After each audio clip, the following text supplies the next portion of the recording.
I was only 4 years old when I saw my mother load a washing machine for the very first time in her life. That was a great day for my mother. My mother and father had been saving money for years to be able to buy that machine. And the first day it was going to be used, even Grandma was invited to see the machine. And Grandma was even more excited. Throughout her life, she had been heating water with firewood, and she had hand-washed laundry for 7 children. And now she was going to watch electricity do that work. My mother carefully opened the door, and she loaded the laundry into the machine, like this. And then when she closed the door, Grandma said, no, let me push the button. And Grandma pushed the button, and she said, oh, fantastic, I want to see this, give me a share, I want to see it. And she sat down in front of the machine, and she watched the entire washing program. She was mesmerized. To my grandmother, the washing machine was a miracle. Today, in Sweden and other rich countries, people are using so many different machines. Look, the homes are full of machines. I can't even name them all, you know. And they also, when they want to travel, they use flying machines that can take them to remote destinations. And yet in the world, there are so many people who still heat the water on fire, and they cook their food on fire. Sometimes they don't even have enough food. And they live below the poverty line. There are 2 billion fellow human beings who live on less than $2 a day. And the richest people over there, that's 1 billion people, and they live above what I call the airline. Because they have spent more than $80 a day, on their consumption. But this is just 1, 2, 3 billion people. And obviously there are 7 billion people in the world. So there must be 1, 2, 3, 4 billion people more who live in between the poverty line and the airline. They have electricity. But the question is, how many have washing machines?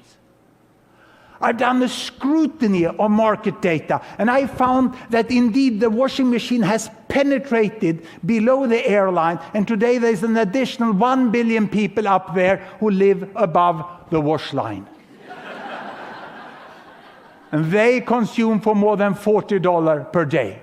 So 2 billion have access to washing machine, and the remaining 5 billion, how do they wash? Or to be more precise, how do most of the women in the world wash? Because it remains a hard work for women to wash. They wash like this, by hand. It's a hard, time-consuming labor which they have to do for hours every week. And sometimes they also have to bring water from far away to do the laundry at home. Or they have to bring the laundry away to a stream far off. And they want the washing machine. They don't want to spend such a large part of their life doing this hard work with so relatively low productivity. And there's nothing different in their wish than it was from my grandma. Look here, 2 generations ago in Sweden, picking water from the stream, heating with firewood, and washing like that. They want the washing machine in exactly the same way. But when I lecture to environmentally concerned students, they tell me, no, everybody in the world cannot have cars and washing machines. How can we tell this woman that she ain't going to have a washing machine? And then I ask my students, I've asked them over the last 2 years, I've asked, how many of you doesn't use a car? And some of them proudly raise their hand, and say, I don't use a car. And then I put the really tough question. How many of you hand wash your jeans and your bed sheet? And no one raised their hand. Even the hardcore in the green movement use washing machine. So how come something that everyone used and they think others will not stop it? What is special with this? I had to do an analysis about the energy use in the world. Here we are. Look here. You see the 7 billion people up there? The air people, the wash people, the bulb people, and the fire people. One unit like this is an energy unit of fossil fuel, oil, coal, or gas. That's what most of the electricity and the energy in the world is. And it's 12 units used in the entire world. And the richest 1 billion, they use 6 of them. Half of the energy is used by 1/7 of the world population. And these ones who have washing machine, but not the house full of other machines, they use 2. And this group use 3, 1 each. And they just have electricity. And over there, they don't even use 1 each of them. That makes 12 of them. But the main concern for the environmentally interested students, and they are right, is about the future. What are the trends? If we just prolong the trends without any really advanced analysis to 2050, there are 2 things that can increase the energy use. First, population growth. Second, economic growth. Population growth will mainly occur among the poorest people here because they have high child mortality and they have many children per woman. And that you will get 2 extra, but that won't change the energy use very much. What will happen is economic growth. The best off here in the emerging economies, I call them the New East. They will jump the airline. Whop, they will say, and they will start to use as much as the Old West are doing already. And these people, they want the washing machine. I told you, they'll go there, and they will double the energy use, and we hope that the poor people will get into the electric light, and they will get 2-child family, will have a stop in population growth, but the total energy consumption will increase to 22 units. And these 22 units, still the richest people use most of them. So what's needed to be done? Because the risk, the high probability of climate change is real. It's real. Of course, they must be more energy efficient. They must change behavior to some way.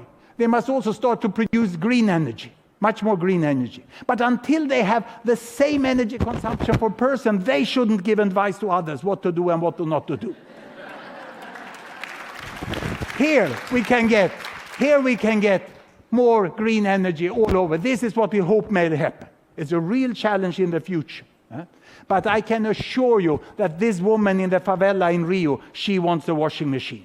She's very happy about her Minister of Energy that provided electricity to everyone. So happy that she even voted for her, And she became Dilma Rousseff, the president-elect of one of the biggest democracies in the world, moving from Minister of Energy to president.